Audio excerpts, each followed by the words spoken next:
Shalom à tous, bonsoir, shalom, bienvenue sur Kratos TV, bienvenue sur votre magazine Chemin de la Vérité, un magazine où nous décryptons, nous analysons, nous avertissons les signes du temps de la fin au regard de la Bible, bien-aimés dans le Seigneur. Alors, sans plus tarder, bien-aimés dans le Seigneur, nous nous excusons vraiment de cet incident technique que nous avons eu et nous allons vraiment le plus vite possible pour l'édification du corps de Christ. Le thème que nous allons débattre encore au cours de cette émission, de qui es-tu fils? Alors, bien-aimés dans le Seigneur, ensemble, avec le prophète Antonio Miesi, nous allons vraiment édifier encore peuple de Dieu concernant ces thèmes. Nous serons de retour dans quelques instants. Restez connectés, partagez et likez. Shalom à tous. Voilà, bienvenue dans le Seigneur. Nous voici de retour et nous voilà. Le thème que nous allons débattre au cours de cette émission, c'est de qui es-tu fils? Sans plus tarder, je laisserai vraiment le temps à l'homme de Dieu de se présenter devant tout ce peuple de Dieu. Nous savons tous, il est connu mondialement, mais aujourd'hui, il y a encore d'autres gens qui ne connaissent pas encore l'homme de Dieu qui est devant nous. Sans plus tarder, je laisserai quand même le temps à l'homme de Dieu de se présenter. Shalom, papa. Shalom, shalom, maman. Que Dieu vous bénisse. Merci je me beaucoup. présente. Je suis le prophète Mies Antonio qui est venu de l'Angola. J'avais connu mon ministère depuis 1978 à l'époque des Zaïre, et maintenant c'est la RDC. Et c'est de là où j'ai été consacré, j'ai été ordonné. Après, bon, à 89, j'avais regagné l'Angola pour le ministère. J'ai déjà sillonné 56 pays pour l'évangile et tous les 5 continents. Donc, j'ai 46 ans dans le ministère. Les choses que nous voulons aborder ce soir, de qui es-tu fils? Donc, ce sont des choses que nous allons trouver dans la parole de Dieu et nous allons voir des questions-réponses. Voilà, la Bible va nous éclairer. Merci beaucoup. Que Dieu vous bénisse. Amen. Merci, papa. Voilà, sans plus tarder, pour vraiment ne pas perdre le temps, je vais commencer déjà avec nos questions. Et la première question que je vais poser à l'homme de Dieu. Papa, aujourd'hui, nous voyons, surtout dans cette génération, il y a vraiment beaucoup des enfants de Dieu qui ne reconnaissent même plus leur père et ils se demandent, est-ce qu'il y a encore ou existe encore de pères spirituels de nos jours? Parce qu'ils se disent, ils ne voient plus de père. Cela est normal. Non, ce sont des personnes qui sont hors de la doctrine et hors de la parole de Dieu. Parce que la Bible déclare Dieu est le même hier, aujourd'hui et éternellement. Et il n'y a pas de choses nouvelles sous le soleil. Donc la paternité existe depuis l'ancienne alliance et la nouvelle alliance. Alors si la paternité spirituelle n'existait pas, mais comment on peut continuer à exercer les ministères? Nous pouvons un peu voir dans les livres de 2 Timothée, au chapitre 2, verset 1er. Et c'est un peu de voir le langage que Paul avait utilisé par rapport à Timothée. La Bible dit ceci, dans le livre de 2 Timothée, chapitre 2, verset 1. Toi donc, mon enfant, fortifie-toi dans la grâce qui est en Jésus-Christ. Si la paternité n'existait pas, comment donc Paul va appeler Timothée son enfant? Parce que Timothée n'a pas été le fils biologique de l'apôtre Paul. Timothée avait sa grand-mère, il avait son père et sa mère. Et si nous regardons les Écritures, nous allons comprendre que s'il dit que mon enfant, c'est son enfant qu'il avait engendré dans le ministère et non d'une manière biologique.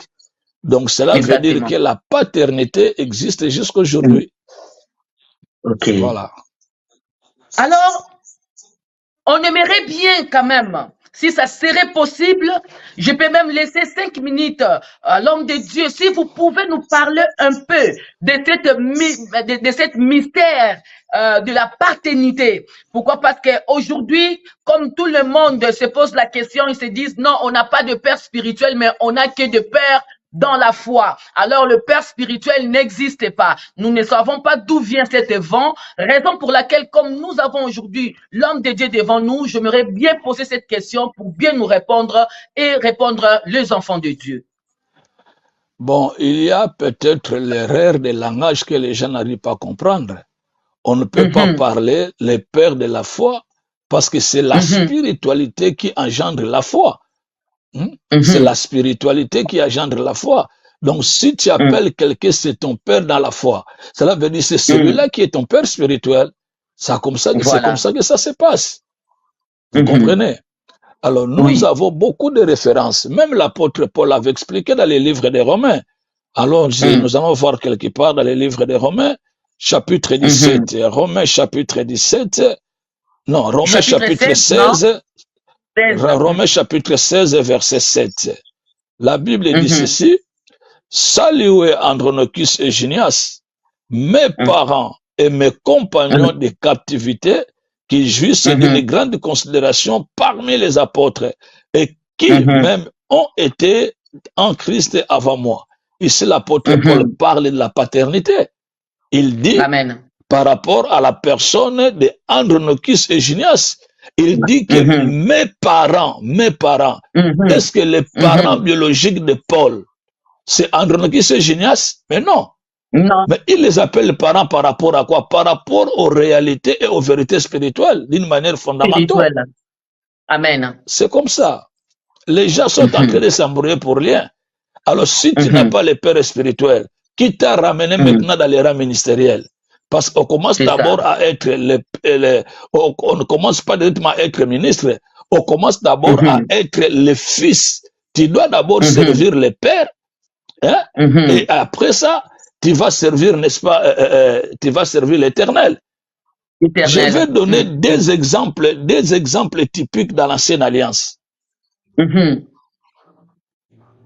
Dans le livre de 1er Samuel, chapitre 3, verset 1, même verset 1, on peut descendre même jusqu'au verset 13-14. Vous comprenez que le jeune Samuel servait l'Éternel devant Élie. La Bible dit le jeune Samuel servait l'Éternel devant Élie. Donc jusque-là, pendant qu'il servait l'Éternel devant Élie, la parole de l'Éternel ne lui avait pas encore été révélée. Mais il servait Dieu. Parce qu'il servait l'Éternel, mais la parole de l'Éternel ne lui avait pas encore été révélée. Mais comment toi tu sers quelqu'un qui n'a pas la révélation de la personne? Alors, Dieu va appeler maintenant Samuel 3 fois. Quand Dieu appelle Samuel, Samuel va aller se présenter devant Élie. Mais qui appela Samuel? C'était Élie obédié. C'est Dieu qui appelait Samuel. Mais Samuel allait se présenter chez qui? Chez Élie. Pourquoi? Toute sa vie, il ne connaissait que la voix d'Élie. Même si c'est Dieu qui l'appelait, il ne savait pas distinguer la voix de l'Éternel et la voix d'Élie. Voilà, il courait maintenant vers Élie. À la troisième fois, Élie dit à Samuel, maintenant, lorsque tu auras écouté cette voix, tu dois répondre de cette manière plutôt, parle, ton serviteur t'écoute. Maintenant, qui a ramené les jeunes Samuel au rang de serviteur? C'est Dieu ou bien c'est son père? C'était Élie. C'est son père. C'est Élie qui dit maintenant, si tu écoutes encore cette voix, tu dois répondre, parle, ton serviteur t'écoute. T'écoute. Même bien que Samuel servait l'Éternel, mais il ne savait pas qu'il était le serviteur de l'Éternel. C'est Élie qui lui a aidé. C'est comme ça. Et nous prenons encore l'exemple. Nous prenons encore l'exemple des prophètes Élie et Élisée. Élisée a servi Élie pendant 28 ans, selon les commentaires bibliques. pendant 28 ans, sans garantie, sans compromis, sans salaire. Mais la Bible nous dit, il a demandé les doubles portions, la transcendance d'esprit. Élie avait dit quoi? C'est difficile que je puisse te les donner. Est-ce que la transmission donc c'est difficile? Ce n'est pas difficile. Parce que depuis 28 ans, ou bien pendant 28 ans, Élisée n'a jamais reconnu que Élie était son père. Il appelait maître. Alors, l'héritage ne peut jamais être donné à un serviteur. L'héritage est réservé pour le fils. Amen. Mais à la dernière minute, quand Élisée a crié mon père, char d'Israël et sa cavalerie, le manteau était tombé parce qu'il a reconnu la paternité. Et pour le premier miracle que Élisée avait fait devant les Jourdains, il avait invoqué les dieux de qui? Il avait le manteau de dans sa main. Et il a dit, où est-il le Dieu d'Élie? Et il a jeté le manteau, le miracle était là. Donc la paternité existe. Amen. Amen. Merci beaucoup. Alors aujourd'hui, nous voyons quand même, surtout ces enfants qui n'acceptent pas que nous avons de la paternité, que nous avons de père. Souvent, on voit, surtout dans ce temps de la fin, faire de la rébellion. Aujourd'hui, vraiment, on voit que la rébellion partout dans nos églises. Et est-ce que faire la rébellion, commencer l'église avec la rébellion, nous pouvons trouver aussi quelque chose de bon dans cette église? Mais non, quand quelqu'un commence le travail avec l'esprit de la rébellion, la personne là mérite à être anathème. Il peut avoir beaucoup de gens. Il peut commencer avec succès, mais il ne terminera pas avec succès. Parce que les fils méritent la discipline. Dieu ne marche pas avec les rebelles. Dieu n'est pas le Dieu des testaments, mais il est le Dieu des alliances. Amen. Dieu est le Dieu des alliances. Il faut comprendre ces choses. Même quand les jours où on cherchait quelqu'un qui pouvait défier Goliath, lorsque David est arrivé, mais quelles a été les paroles que le roi Saül prononçait? Il disait, c'est lui qui va tuer Goliath, je lui donnerai ma fille, n'est-ce pas? Exactement. Et lorsque la tête de Goliath était par terre, David se présenta pour récupérer la fille que le roi avait demandé, avait promis plutôt. Mais qu'est-ce que le roi dit? Qu'est-ce que le roi dit? Allez vous informer de qui est fils de ce jeune homme. Il a voulu savoir quand même les liens de la paternité. Je ne peux pas donner, je ne peux pas donner à ma fille à quelqu'un que je ne connais pas. Allez vous informer. Allez vous informer. Même pour oindre David, il avait été oigné pour la première fois dans la maison de son père. Ça, ce n'est pas le temps de Melchisedec. Dieu ne marche pas avec les bâtards. Nous allons voir quelque chose. Ce que l'apôtre Paul est en train de dire, c'est de cette manière que nous allons comprendre. Oh mon Dieu, pourquoi les gens sont comme ça? Bon, nous sommes au temps de la fin. Ce sont des signes que Christ avait laissé. Il avait prononcé ça. Écoute un peu. Écoute un peu ce que l'apôtre Paul est en train de dire. Dans le livre de 1 Timothée, chapitre 4. Non, 2 Timothée, chapitre 4. Amen. Il est en train de reprendre l'esprit de la rébellion. Il dit ceci. Chapitre 4, verset 9. Viens au plus tôt vers moi, car Démas m'a abandonné par amour pour le siècle présent. Et il est parti pour Thessalonique. Crescence est allé à Galatie. Tite à Dalamti. Luc seul est avec moi. Luc seul est avec moi. Prends Marc et amène-les avec toi, car il m'est utile dans le ministère. J'ai envoyé Tychik à Éphèse. Quand tu viendras, apporte le manteau que j'ai laissé à Troas, chez Carpus, et les livres, surtout les parchemins. Alexandre le forgeron m'a fait beaucoup de mal. Le Seigneur lui rendra selon ses œuvres.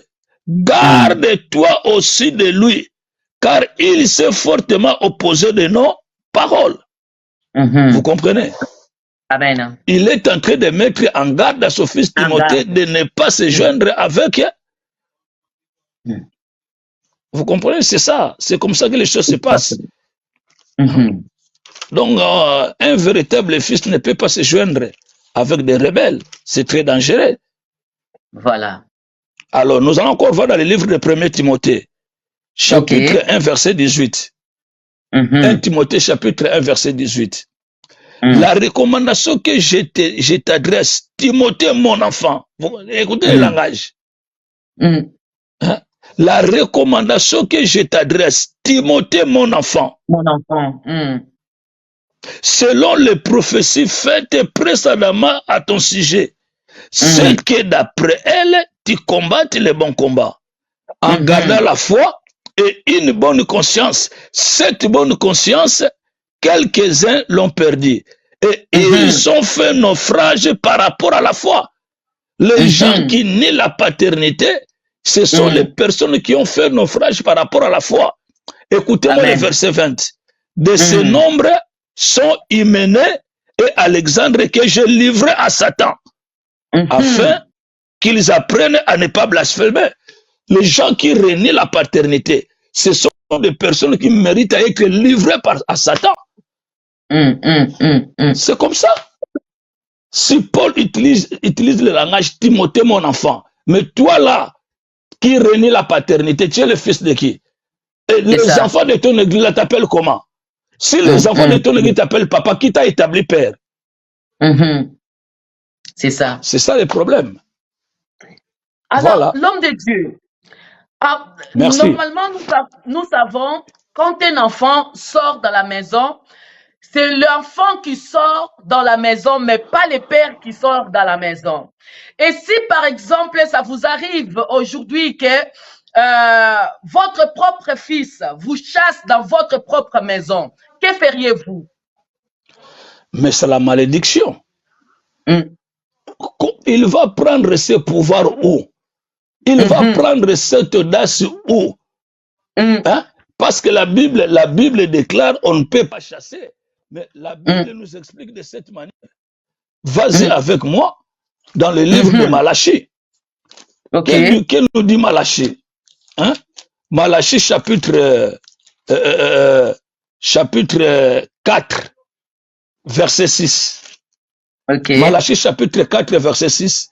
Il ramènera le cœur des pères à leurs enfants et le cœur des enfants à leur père. À leur père. Le père que je ne vienne frapper le pays d'interdit. Ça, ce sont les interdits. Où est-ce que vous avez vu dans la vie sociale, dans la vie naturelle ou dans le ministère, là où le fils a maudit son père? Ça ne tiendra pas. Le fils n'a aucun pouvoir de maudire le père, mais le père a le pouvoir de maudire le fils sur le plan biologique, même sur le plan spirituel.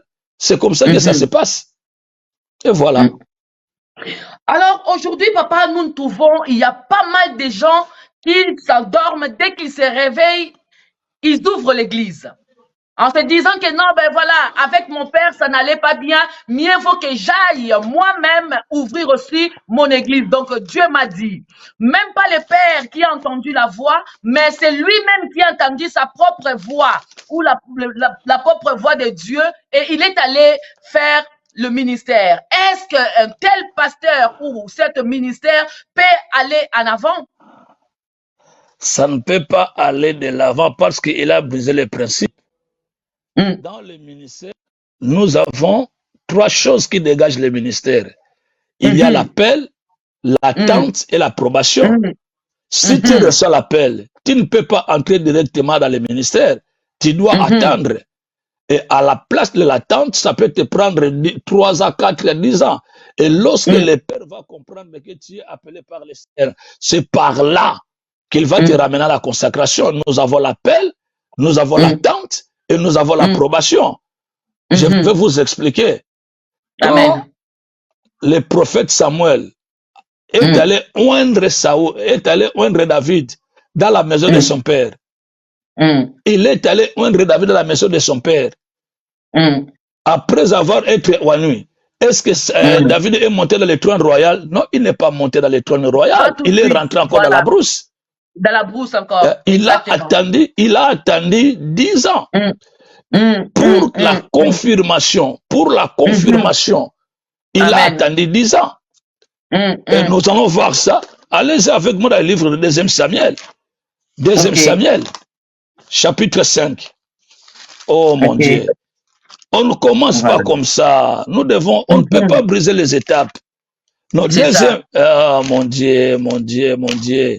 2 Samuel, chapitre 5, verset 1 à 3. Alors, je m'en vais faire la lecture, si c'est possible. D'accord. Amen, 2 Samuel, 2 Samuel, je disais chapitre 5, n'est-ce pas? Oui, chapitre 5, verset 3 à 5. 1 à 3. Non, verset 1 à 3. 1 à 3, d'accord. Ok. Ok. La Bible dit ceci. Toutes les tribus d'Israël vinrent auprès de David à Hébron et dirent, voici, nous sommes os de tes os et ta chair. Nous sommes tes os et ta chair. Autrefois déjà, lorsque Saoul était notre roi, c'était toi qui conduisais et qui ramenais Israël. L'Éternel t'a dit, tu paîtras mon peuple d'Israël et tu seras le chef d'Israël. Verset 3. Ainsi tous les anciens d'Israël vinrent auprès du roi à Hébron et le roi David fit alliance avec et à Hébron devant l'Éternel et ils joignirent David pour roi sur Israël. La consécration ne se fait pas en secret, ne se fait pas derrière la porte, ne se fait pas, n'est-ce pas, en catimini, mais la consécration doit se faire publiquement, à la lumière de la parole de Dieu. Vous voyez, toutes les tribus d'Israël et les anciens se réunirent, ils dirent à David, tu sais que autrefois, lorsque Saoul était notre roi, pardon, c'est toi qui conduisais Israël, tu étais notre conducteur. Mais l'Éternel t'avait dit, lorsque Saoul n'était plus, mais il a été établi par les anciens. Ce jeune homme-là, cette personne-là qui est allé commencer, il est allé commencer par l'autorité de qui? Voilà. Qui l'a envoyé? Voilà. Ça ne commence pas comme ça. Si vous lisez encore dans le livre de Tite, le livre de Tite, chapitre 1, verset 5. Hein? 1, 5. Oui. Nous allons être là, nous allons arriver. Tite chapitre 1 verset 5. Que nous dit la Bible? Tite chapitre 1 verset 5. Oh là là là là là là, je suis là. Chapitre 1 verset 5. Ici c'est Paul, écoute-moi. À Tite, mon enfant, verset 4 d'abord. À Tite, mon enfant légitime. En notre commune foi, il appelle encore Tite son enfant légitime. Légitime. Vous voyez dans le livre Tite chapitre 1 verset 4 à 5. À Tite mon enfant légitime en notre commune foi, que la grâce et la paix te soient données de la part de Dieu le Père et de Jésus-Christ notre Sauveur. Je t'ai laissé en Crète afin que tu mettes en ordre ce qui reste à régler et selon mes instructions, tu établisses les anciens de chaque ville. Donc le fils doit recevoir les instructions de son père. Amen. Si tu ne reçois pas les instructions, comment tu vas commencer? C'est ça. Donc ce sont des rebelles. Ce sont des rebelles. Ils doivent rentrer chez leur père. Alors, quel est le résultat ou quelle est la solution pour un rebelle? Mais un rebelle n'a qu'à rentrer chez son père. comme cela a été au temps de Jacob. Quand Jacob avait fait le désordre dans la maison de son père, avant qu'il soit béni, qu'est-ce que l'ange lui avait dit? Rentre dans la maison de ton père. Va d'abord arranger avec ton père. Ils sont là, ils doivent rentrer chez leur père pour arranger. Et ces gens sont en train de faire les erreurs. Quelqu'un qui ne te connaît pas ne peut pas te ramener à la consécration, ne peut pas confirmer ton ministère. David a été confirmé par les vieux. C'est comme ça que ça se passe, maman. Papa, et alors, aujourd'hui, nous voyons, il y a tellement la jalousie, tellement la haine entre vous des pasteurs. Et on voit vraiment pas mal de pasteurs qui se détruisent l'un et l'autre. Il y en a même qui viennent aussi pousser le fils des autres de sortir parce que en se disant que non, ils ont fait déjà beaucoup des années dans telle église. Il faut qu'ils sortent. Leur père les bloque. Quel conseil pourriez-vous donner à ces hommes de Dieu que nous appelons aussi comme des pères qui ne donnent pas les bons exemples? Écoutez-moi, ce sont des personnes qui collaborent avec le diable. Amen. Écoutez ce que l'apôtre Pierre a dit. Hein? Hein, maman? Oui, papa. Écoutez ce que l'apôtre Pierre a dit par rapport à Judas Iscariote, chapitre 1. Acte des apôtres. Amen. Écoutez, c'est triste, hein? Ils sont nombreux, maman. Ils sont nombreux dans la planète Terre. Amen. Les gens là qui viennent avec des faux conseils. Acte chapitre 1er. Hein? Oui. Acte chapitre 1er. Verset 16 à 17. Amen. Oh mes frères, il fallait que s'accomplisse ce que le Saint-Esprit, dont l'Écriture a annoncé d'avance par la bouche de David, au sujet de Judas, qui a été le guide de ceux qui ont saisi Jésus. Il était compté parmi nous et il avait part au même ministère. Cet homme ayant acquis un salaire, ayant acquis un champ avec le salaire des crimes, est tombé, s'est rompu par les milliers du corps, et toutes ses entrailles se sont répandues. Ils vont mourir mal, maman. La Bible dit, Judas n'était pas un faux apôtre. Judas a été le véritable apôtre plutôt choisi par Jésus-Christ. Il fut un véritable apôtre choisi par Jésus-Christ. Pierre témoigne. Il était compté parmi nous et il avait part dans ses ministères. Mais chose grave, il s'est présenté comme un guide de la destruction pour détruire Jésus. L'argent qu'il avait reçu après avoir vendu Jésus, c'est cet argent qui avait acheté son cimetière. Tous ces hommes de là qui sont en train de basculer l'évangile, ils sont en train de préparer leur tombeau. Ils vont mourir. Amen. L'apôtre Paul dit, écoutez-moi maman, peut-être que je vais terminer par ici. Apôtre Paul dit dans le livre de Galates. Allez avec moi dans le livre de Galates chapitre 1. Si ces gens peuvent m'écouter, ils peuvent écouter les sons de la parole de Dieu dans ma bouche pour changer leur manière de voir les choses. Ça sera quand même quelque chose d'important. Dans le livre de Galates chapitre 1. Galates chapitre 1. Suivez-moi très bien, je suis là avec ma Bible. Galates chapitre 1. Verset 6.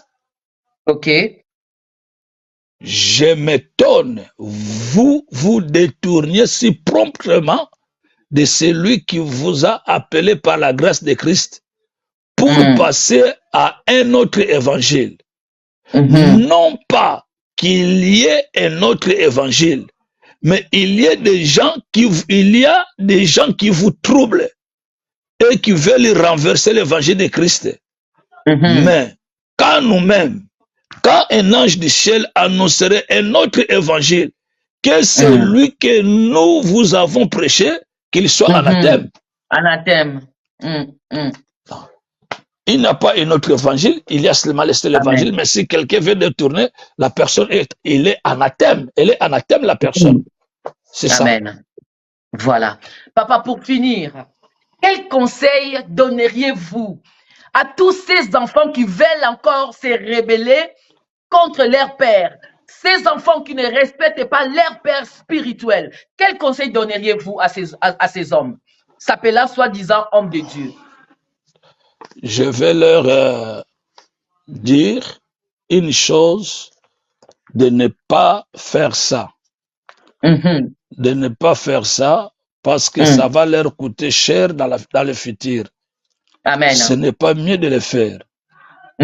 Alors, ils doivent respecter les principes bibliques. S'ils ne respectent pas les principes bibliques, ça leur coûtera cher. Je suis en train de chercher quelque chose ici.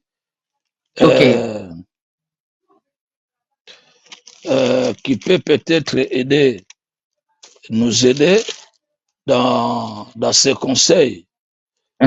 Vous savez, les gens ne comprennent pas pourquoi se précipiter dans l'œuvre de Dieu. Nous devons aller calme, très calme.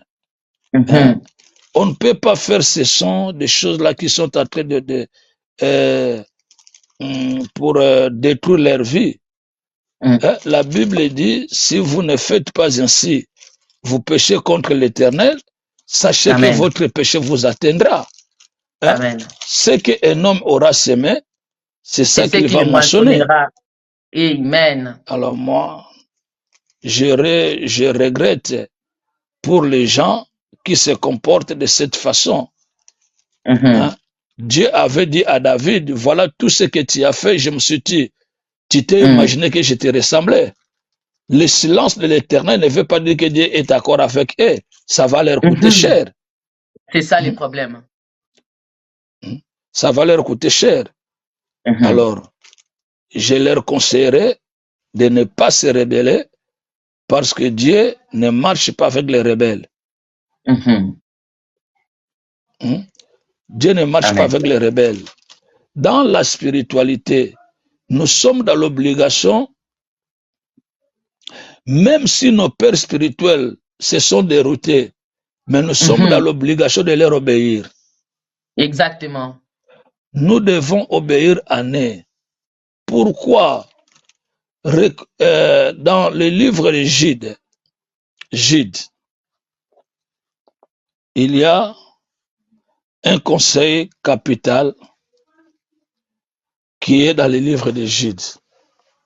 Lorsque Satan se rébella, il se présenta devant le corps de Moïse, n'est-ce pas?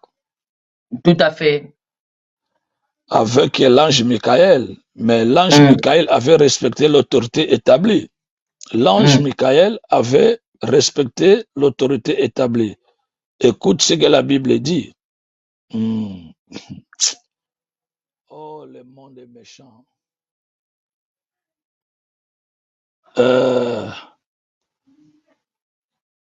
Je cherche le verset.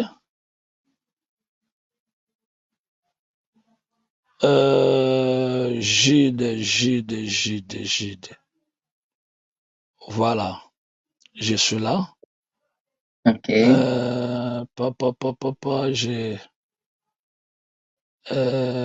Ok, verset 9. Ok. Or, l'archange Michel, lorsqu'il contestait avec le diable et lui disputait le corps de Moïse, n'osa pas porter contre lui un jugement injurieux, mais il dit que le Seigneur te réprime. Que le Seigneur te réprime. Donc, l'ange Michael disait de lui-même, cet homme, je ne peux pas le maudire, parce que autrefois, c'est lui qui était mon chef là au paradis. C'est lui qui me dirigeait. Et maintenant qu'il a été précipité, ce n'est pas mon problème à moi, c'est son problème avec Dieu. Donc, il faut que ces gens vivent dans les réserves, de ne pas continuer à faire les bêtises qu'ils sont en train de faire. c'est pas bon. Okay. C'est ça le conseil. Okay. D'accord. Alors, pour terminer, quel est le modèle d'un bon fils? Le modèle des bons fils, nous allons voir ça dans le livre de Philippiens. Philippiens chapitre 2. Okay. Ça, c'est le modèle des bons fils. C'est l'apôtre Paul qui témoigne ça. Okay. Philippiens chapitre 2. Attends, je suis en train de chercher. Philippiens chapitre 2. Vous êtes là? Oui, on est là. Chapitre 2. Oui. On peut commencer par le verset 17 jusqu'au verset 24. Mais moi, je prends seulement le verset 22.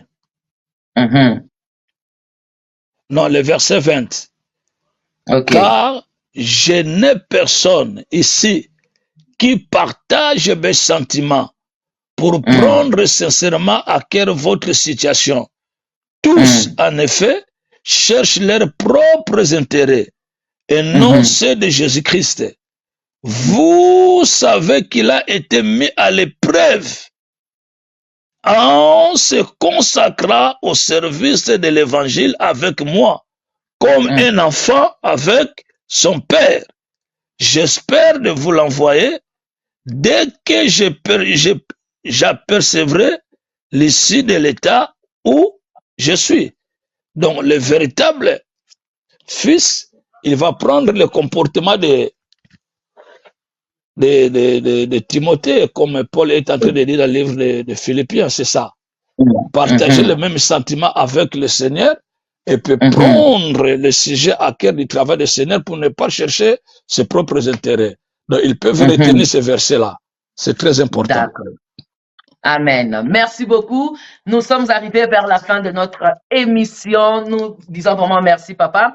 Est-ce que Papa peut faire une prière de bénir encore tous ces enfants de Dieu qui étaient là parmi nous, comme ça au moins que Dieu touche et garde encore cette génération? Bien sûr, on va prier. Amen. Prions. Père grand Dieu, nous te disons merci pour le temps favorable que tu nous avais accordé d'être devant ta présence et partager les Écritures qui est ta parole.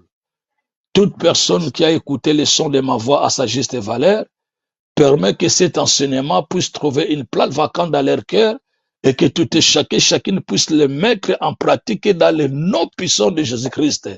Et que la paix règne dans le nom puissant de Jésus-Christ de Nazareth, que cette parole se focalise, se matérialise dans la vie de tout et chacun et béni. Mes bien-aimés qui ont eu la grâce de partager avec nous ces beaux moments. S'il y avait des choses difficiles, que cela devienne facile, et s'il y avait les impossibles, que cela devienne possible. Dans le nom puissant de Jésus-Christ de Nazareth, ainsi prié pour la gloire du Père Céleste et pour l'intérêt du royaume, en disant tous Amen.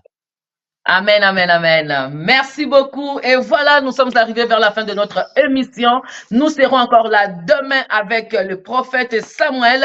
Restez vraiment connectés et vraiment partagez encore cette émission afin que tous les enfants de Dieu soient bénis de partout où ils se trouvent. Merci beaucoup et nous vous disons à demain. Shalom. Merci encore, Papa, pour votre présence sur Kratos TV. Que Dieu vous bénisse. Merci.